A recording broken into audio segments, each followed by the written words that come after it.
Good evening, everyone. Welcome to California Today. I'm David Zhang. Here's a look at some of today's top stories.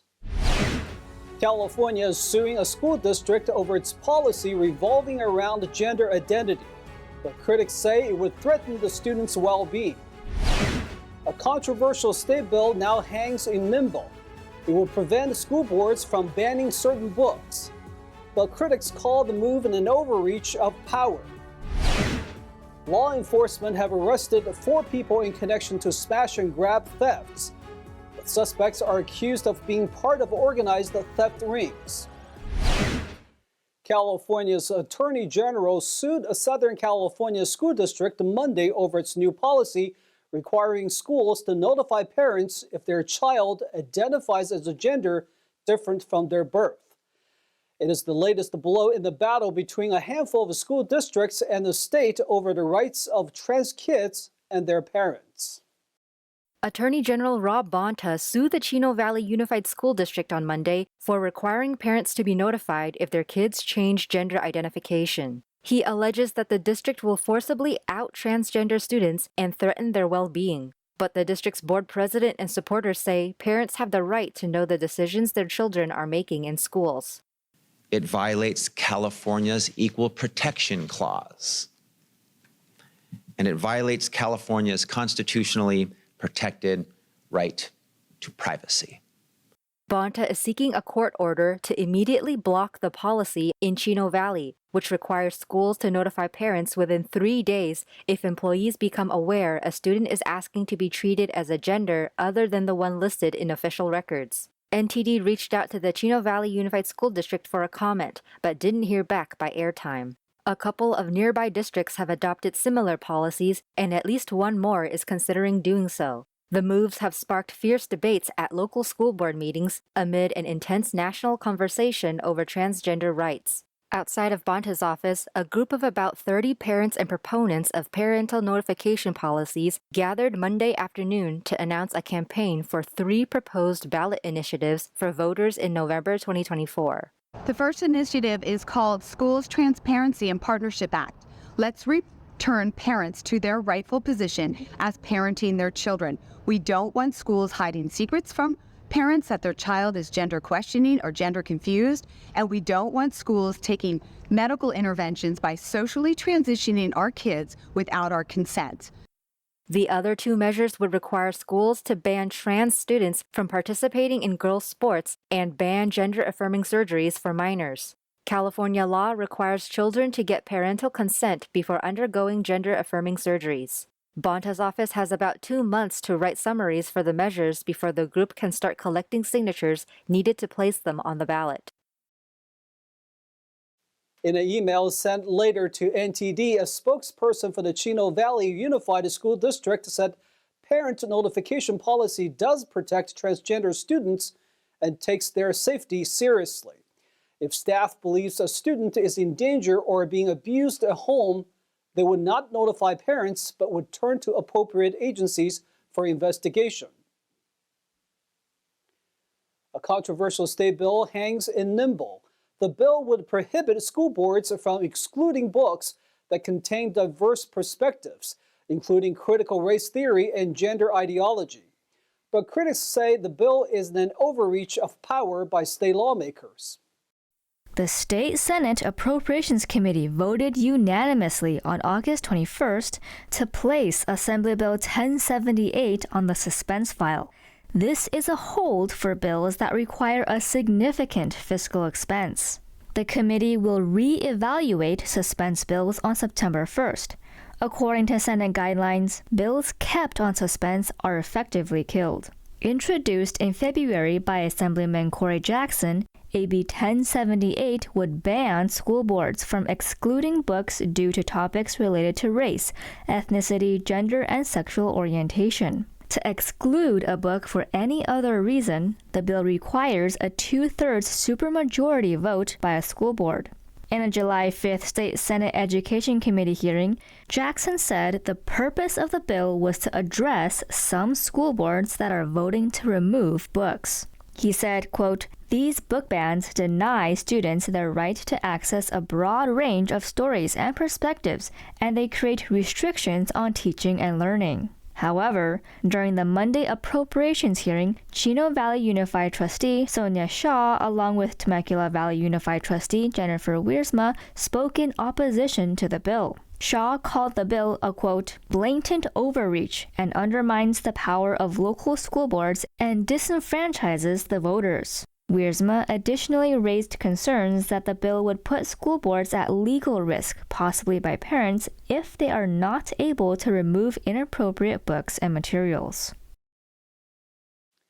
Also in Southern California, a man was detained for stealing $1.8 million in luxury items from a hotel room. He then allegedly sold the stolen goods to a Florida buyer.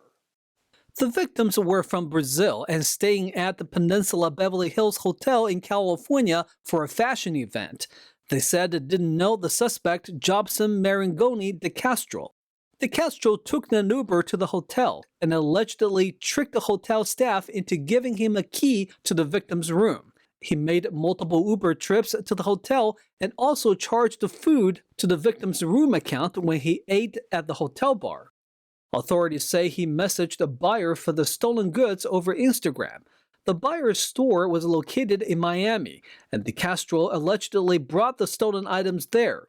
Authorities tracked him using GPS data from his Uber rides and via Apple AirTags located in one of the suitcases. Authorities also discovered De Castro is being investigated for a separate hotel theft. Many perpetrators get away with looting and smash and grabs. However, the DOJ announced arrests charging 4 suspects in Southern California, accused of being connected with an organized theft ring and stealing over $750,000 from retail. We'll hear more from NTD's David Lamb. When it comes to flash mobs and smash and grabs, groups of perpetrators seem to get away without law enforcement intervening.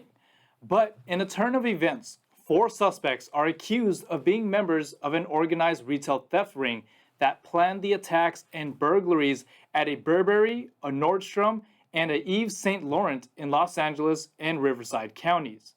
According to California Attorney General Rob Bonta in the felony complaint, Ziona Famoso, Jordan Harris, Alana Hart, and Jason Smith stole merchandise on multiple occasions and different days around August 1st to the 23rd. The 18-year-olds are charged with 14 counts of crime. That's good because a lot of times the smaller fish will give up the bigger fish. And there's got to be the big fish directing this and making it happen. So arrest any and all that they can, and maybe they'll make their way to the top. Plea deals or something. When I see videos like this, there are like 40, 20, 30 mobs, like flash mobs of people coming into a high value store and like grabbing all these purses. So I don't know, arresting 4 people is going to make any difference, but I think police needs to be more proactive and maybe start looking into it actively. 2 of the suspects were also accused of burglarizing and vandalizing Burberry. The other 2 also charged with carjacking a vehicle on August 7th from a person and passenger where a firearm was present. According to the DOJ's document, some of the suspects allegedly committed the crimes while out on bail. I think that's like really out of control right here in California because the laws are so lax. They maybe don't want to work, and it's just easier to do crimes than to work, but not all of them. I think some is they have no work. And that's their way of making money. But I think it has grown from that to now, let's just do it. Because there's always been crime and there's always been people wanting something for nothing. The National Retail Federation's 2020 survey found that organized retail crime cost retailers an average $700,000 per $1 billion in sales. Bonta's office said the suspects were arraigned on the 25th. And the DOJ's Special Prosecutions Section is prosecuting this case. David Lamb, NTD News. We now take a short break, everyone, but here's what we have for you when we come right back. Millions of birds are killed every year from wind turbine collisions. As California investing offshore wind energy, one scientist called the move clean energy at a cost. Uber has a new age requirement for drivers. The company cites rising costs of commercial auto insurance in the state. Those stories and more coming up on California Today.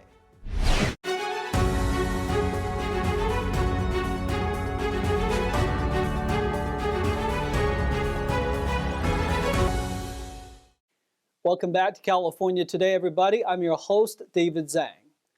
Wind farms account for nearly 1 million bird and bat deaths annually.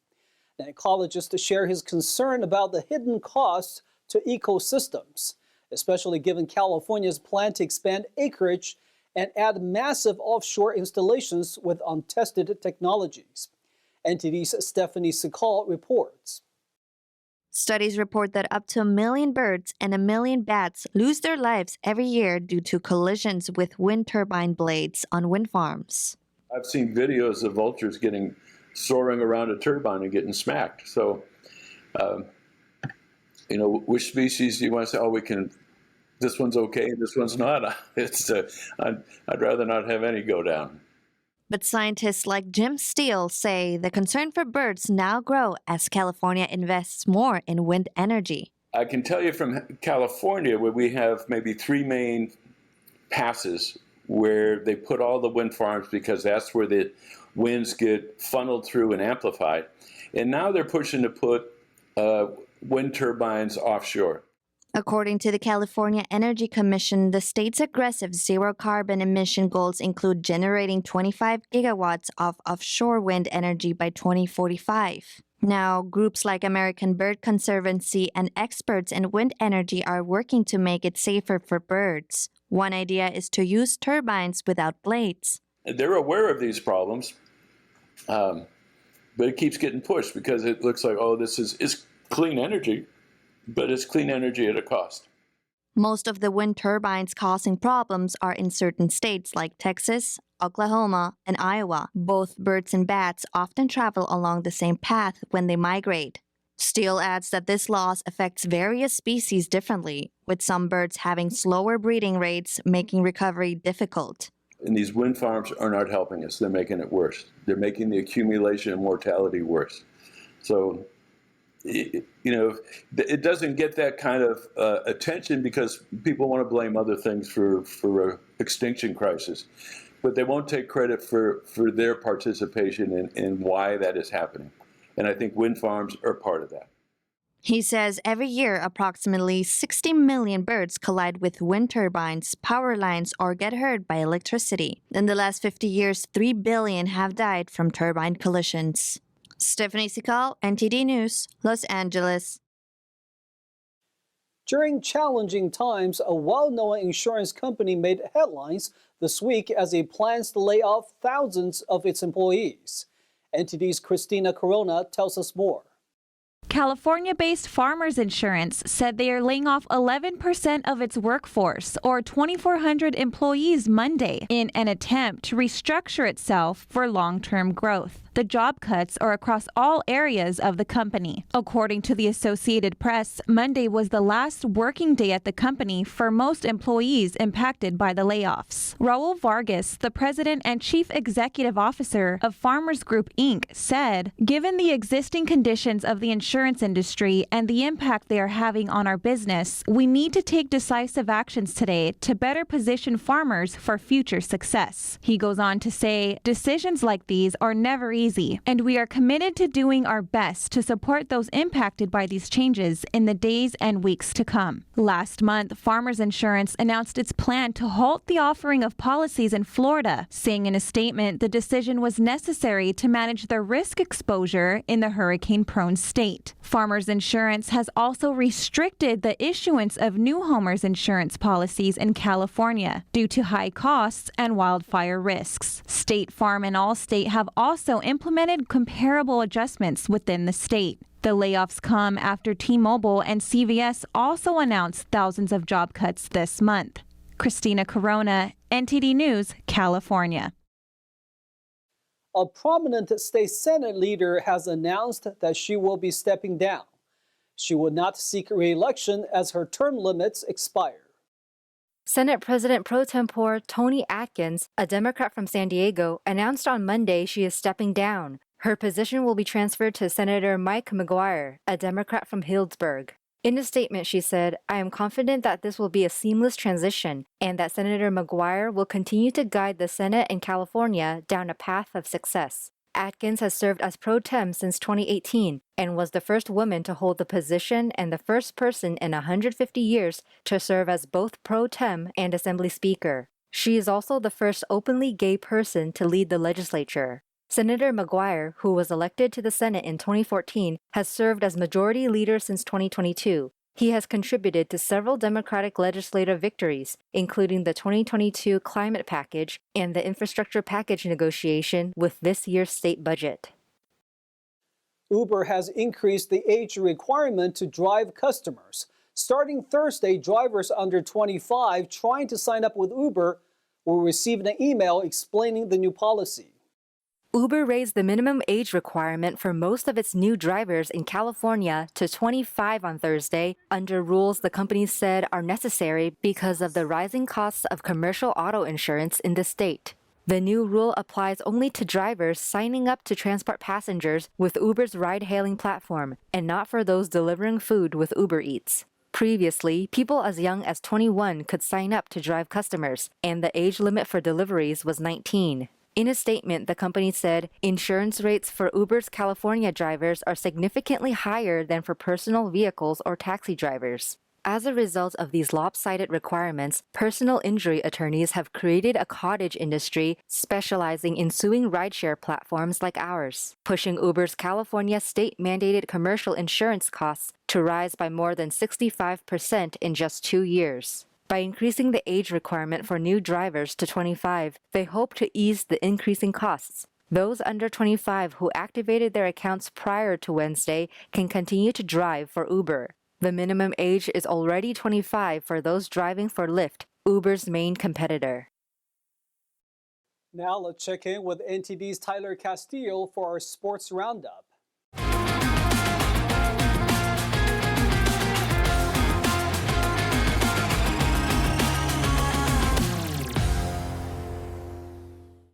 Thanks, David. I'm Tyler Castillo. This is the Sports Roundup for today. Let's dive in.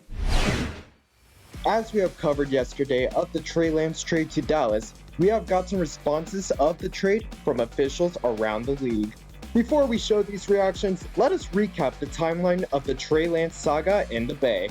Trey Lance was selected 3rd overall after the 49ers traded away 4 draft picks. 3 of those draft picks were first-round picks, and they traded them to the Miami Dolphins. Here's head coach Kyle Shanahan's response to the Trey Lance trade. I always feel like I let Trey down. I mean, I wanted him to come here. I believe in Trey. I believed in him before we took him, and I'm responsible for that. The man who traded up to select Trey Lance and made the decision to trade away Trey Lance, general manager John Lynch, believes in the athlete. Back to what we put into him. You know, we take, believe me, we take full accountability.